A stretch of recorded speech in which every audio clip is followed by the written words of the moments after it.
Hi. So this is a card that I got for my birthday from my brother-in-law, one of my brothers-in-law. Look at this cool tree. It's paper, and I just think it's such a cool thing. And these leaves are printed on the paper. They don't slide around or anything, but look at that. What a neat card. Okay.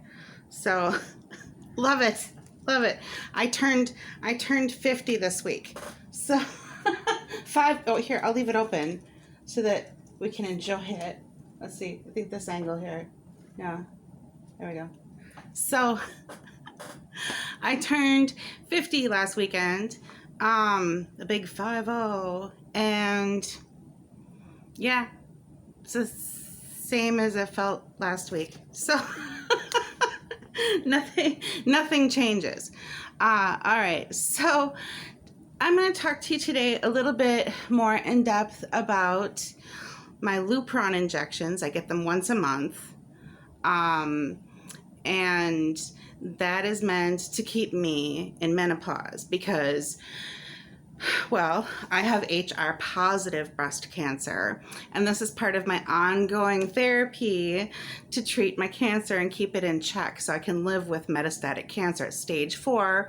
So we're not talking about remission, there's no cure, but what we can do is keep it under control. So one of the things that I'd like to talk about a little bit is why I take Lupron. If I turned 50 and I'm supposed to be in menopause, I'm about that age, and why don't I just have my ovary removed? I have one left from previous surgeries long ago. So, well, this is a story. So when I was about 4.5 years old, I got pretty sick from appendicitis. And the doctor at the time, this is back in the 1970s, the doctor at the time tells my mother, it's the flu. Take her home, push fluids, And my mom happened to be in nursing school at the time. She was a single mom trying to get back on her feet after her husband left her with 2 kids. And so, long story short, she let me stay in bed with her. I was real sick one night, and that was the night that I sat up in bed around 3 a.m. and peaked my guts, and then screamed, and then passed out, like unconscious, fell backwards. And so she was rocking me, and she said I was real sweaty. I had a real high fever, and she still thought I was the flu. But anyways, she was rocking me, and she thought to feel my tummy because she had learned in nursing school that when the appendix ruptures, it gets the abdomen gets rock hard. And she felt that my abdomen was really, really hard, and rushed me to the hospital, and they did emergency surgery. I was in the hospital for like almost 2 weeks. I was a pretty sick kid because my appendix had ruptured.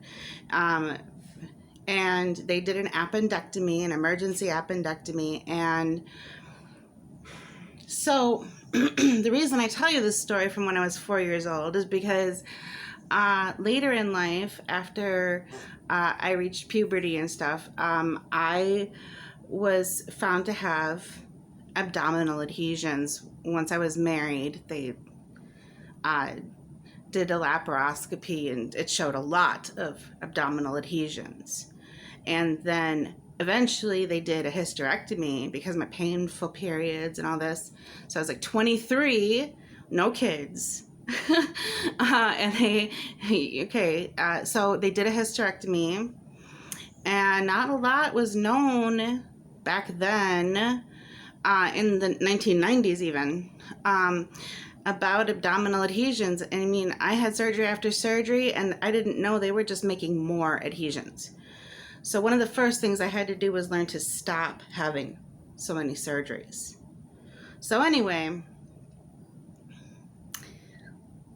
painful adhesions every month, even after it was like, it was painful every month during the periods. And then once the period stopped, it felt like the pain just came and went whenever it wanted. And it got worse and worse over the years, and it felt like nobody was believing me at first. But then finally, they started learning more about adhesions, and doctors started taking me more seriously. And one of them, my GP sent me to a physical therapist who tried to like do like this thing where she pressed just really light pressure on my abdomen to see what you know, like if she could get some movement out of it or something like that. Okay.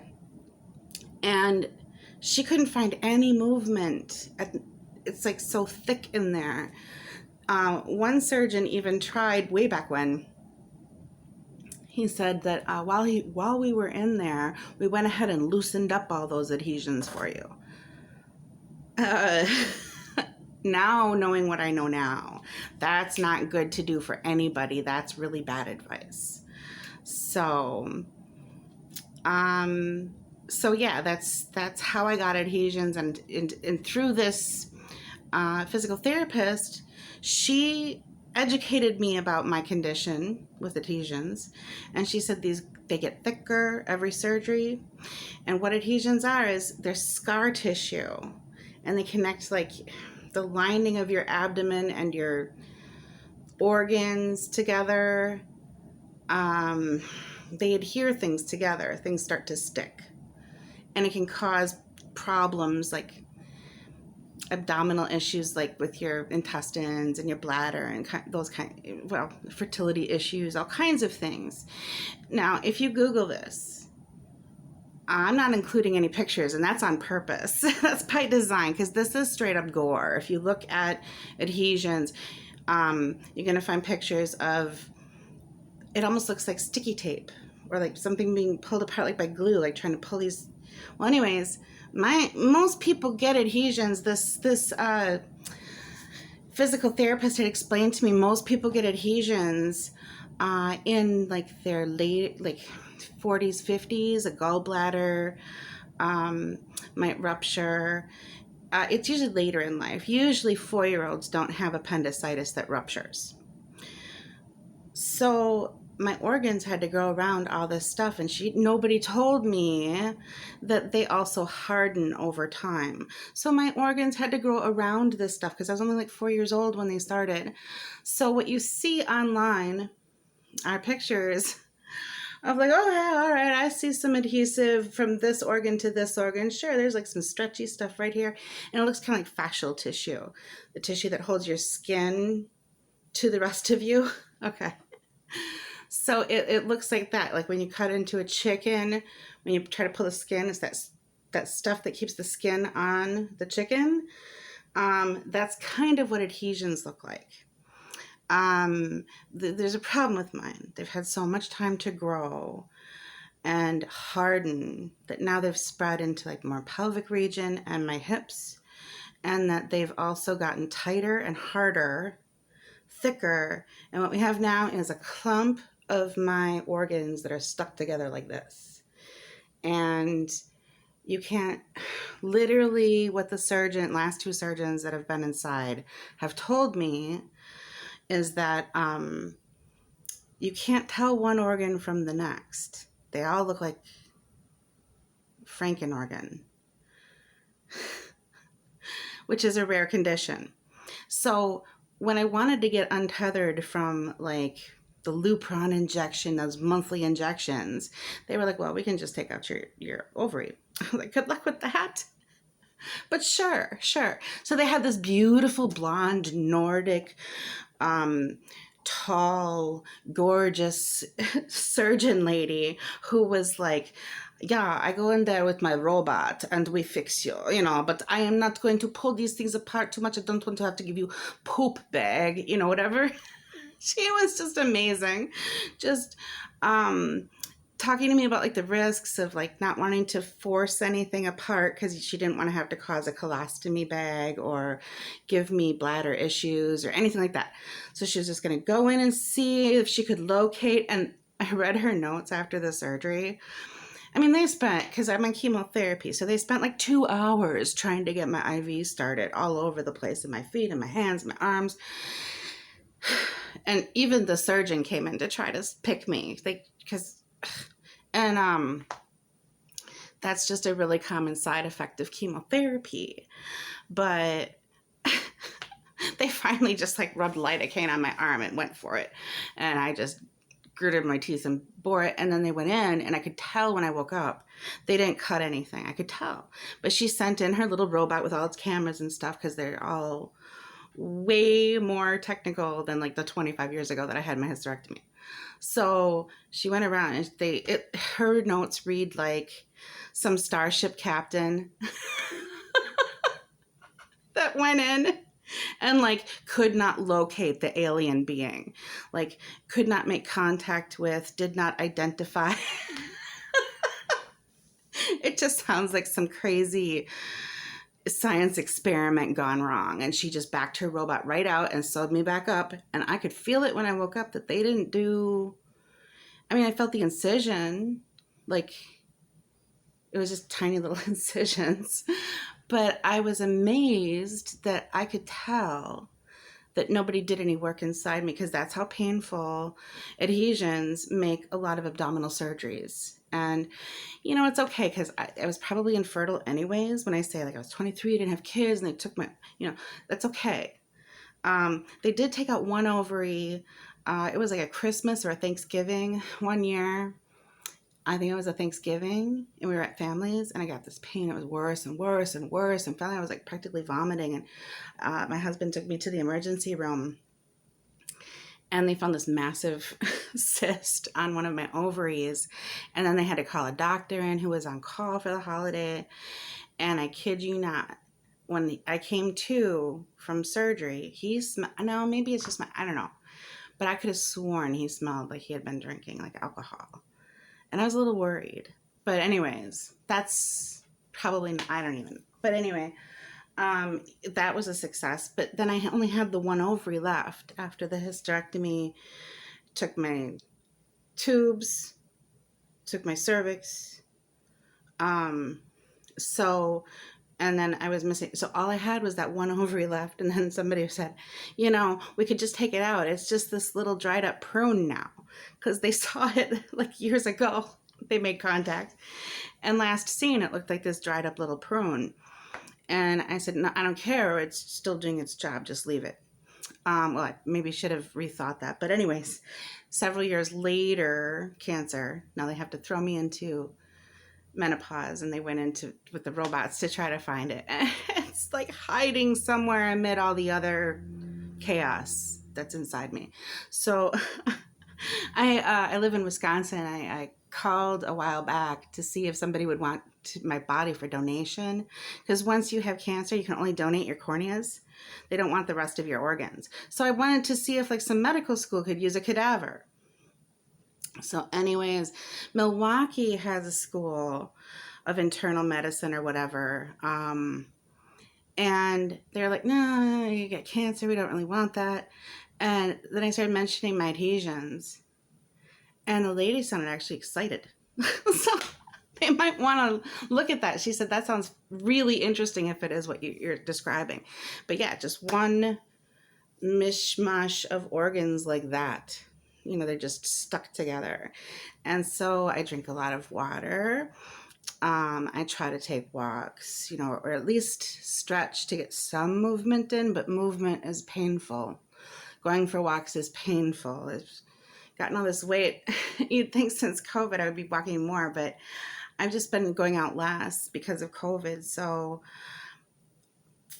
you know, I thought chemo would make me lose weight, but, you know, knock on wood, I shouldn't joke, because that would be more like chemo that makes you sick. And the chemo that I take was designed specifically to be taken long-term so you don't get sick.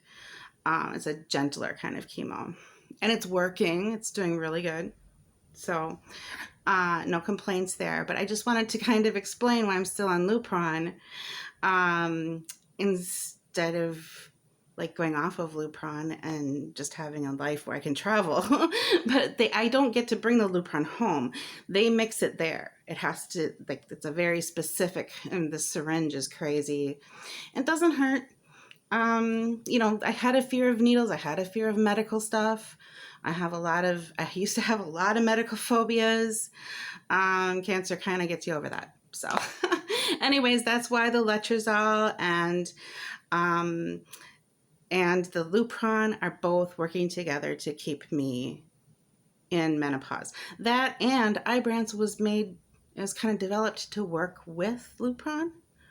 So anyways, Ibrance is the chemotherapy that I take, and that's explained in my 4-week chemo cycle video, and I'll link that down below. And thank you for watching this video. If you have any questions or comments, feel free to leave them in the comment section below. I'm really curious, have you taken Lupron for anything? I know that it's used in some IVF, in vitro fertilization techniques. Use different doses of Lupron to get more eggs to release. I've also heard that my stepdad, who has prostate cancer, they treat his prostate cancer with a shot of Lupron every 6 months. And it causes the same stuff, you know, hot flashes, night sweats, mood swings. So it's a wild ride. That one's a wild ride. Let me tell you, I wouldn't want to be on any more of it than I am, and also because I'm bigger, that adds to the hot flashes and so forth. And we'll talk about menopause in another video. I just want to kind of get this one out there as far as like, what's going on? Why are you still doing, you know, because I'm of an age where I should be hitting menopause soon anyways. So, but my sister says that she still hasn't. So who knows if I would or not right yet, you know, because it can happen anytime until 60, I suppose. So anyhow, that's pretty much the news, weather, and sports about my ovary. It's kind of like in the land of the lost. Feel free, ovary jokes, lost ovary jokes. Okay, all right, so thank you for watching. If you're interested in more of my cancer journey stories, feel free to leave any comments. Feel free to like and subscribe this video. You can subscribe to my channel to get more updates. And yeah, I think that's it. So, awkward. All right, I hate being on film, but I'm trying to get used to this. It's hard to make eye contact because it's just myself I'm looking at. So, working on it, trying to be brave. All right, so see you in the next video, and we'll talk again soon. Be kind to yourself and others. Bye.